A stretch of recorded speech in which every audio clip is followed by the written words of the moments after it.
Xander Hall, he's fairly popular on the Twitter sphere. He claimed that BreadTube is dying and the right is thriving on these platforms. I don't have a large amount of respect for Xander Hall's intellect myself, Vaush. I'm just going to be straight up with you. But is he right? I could give you my worldview of why I don't think so. But what do you think? I think I think he's right depending on your definition of breadtube.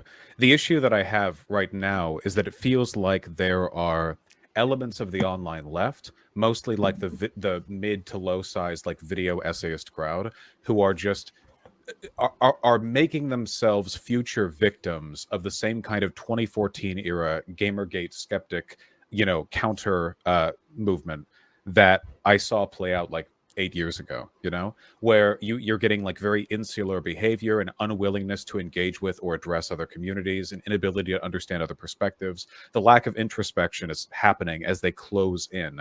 In essence, and this sounds very callous, but I do believe this. It's a hug box, it's a bubble, and they're not challenged enough the way they were back in the day, so they retract and they become more arrogant and insular, and as a product of that they get worse at dealing with external influences.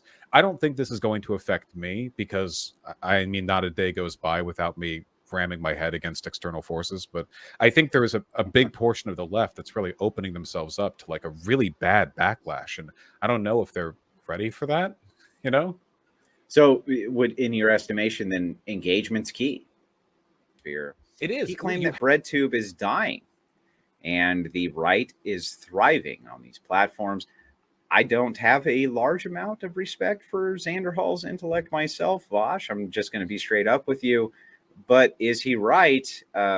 I could give you my worldview of why I don't think so. What are we getting right now? A lot of the stuff being produced in the online left is very insular and a very niche interest. It's of no interest at all unless you're already in the in-group.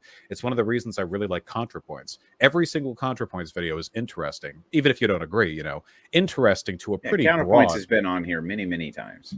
No, ContraPoints. ContraPoints. ContraPoint. I'm sorry. But no, don't get me wrong. I like CounterPoints too. But yeah, Contra's videos are really... he gets a lot of that too. They're being conflated with Contra because their names. But Contra's videos are...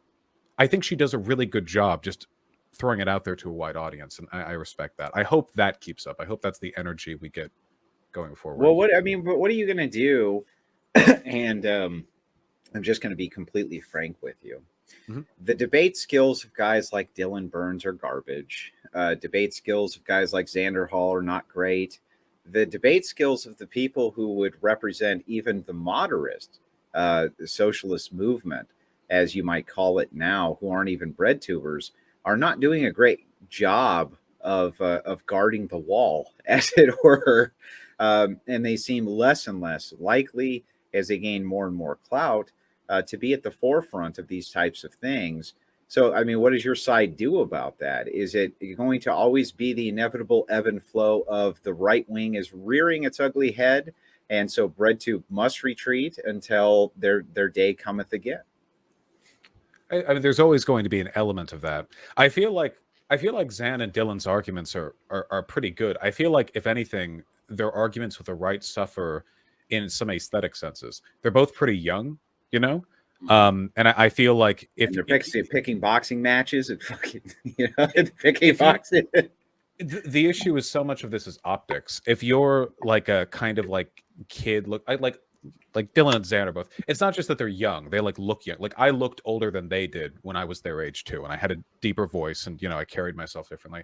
And I feel like even if your arguments are really good, if you're talking with a person who comes off more older and level and calm, that goes a really, really long way in terms of how legitimately other people perceive you. I think with those two, like that's a self like fixing problem kind of with time, but in terms of like the direction things are going broadly, I think we're still in a better position now than we would have been like 8 years ago. But I do think that a backlash is coming. Maybe it's going to come from like the TikTok zoomers, like a bunch of 16-year-olds are going to step onto YouTube, stop watching videos deconstructing like Hello Neighbor, and start arguing about how trans people are delusional or whatever. Like I don't know where the angle is going to be. I know it's not going to be from a bunch of 40-year-old British guys because we've already done Gamergate. Like it needs to be some new thing is going to happen.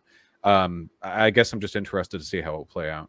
Well, I guess just to dive into that just a bit more to follow up, I guess what I'm after is, do you feel like your gatekeepers are doing a good job? Because from my perspective, I don't feel like they're doing a great job for you.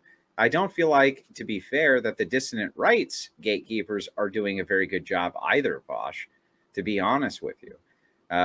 Once the Trump phenomenon went away, it almost seemed like people just forgot what they were supposed to be talking about, you know? Yeah, And a now little we're in bit. this bizarre situation where the people who are the most popular on what you would consider the socialist left and dissident right, they don't seem to be the greatest gatekeepers for a message anymore.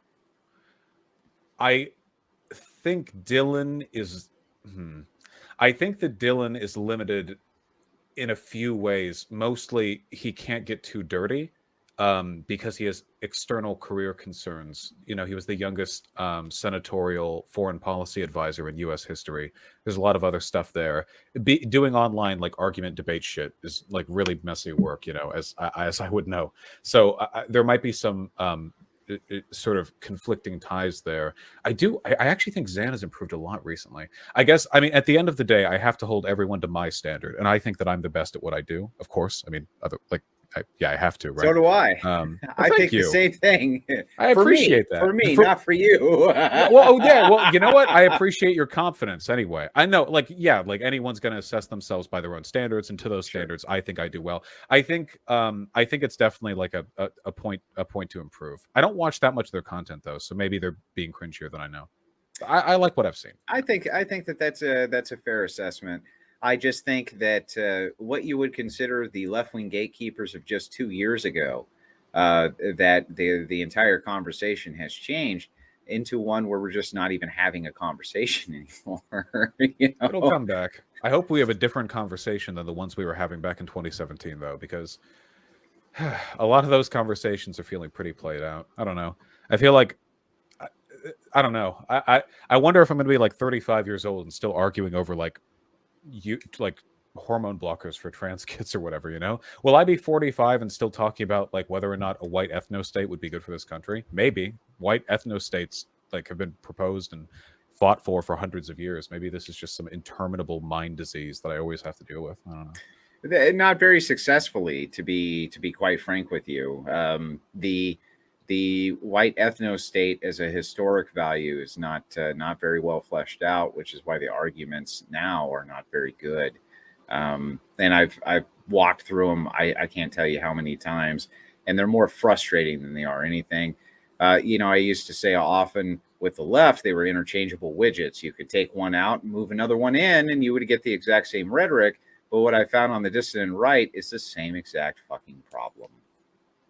It's well, you know, at the end of the day, it's like seeing a person with cancer using homeopathy to treat themselves rather than, say, chemotherapy. You know, at the end of the day, they're their own worst victims. I know this sounds incredibly like paternalistic, but based on what I've seen online, I really do not think your average alt-righter is a particularly happy or well-adjusted person.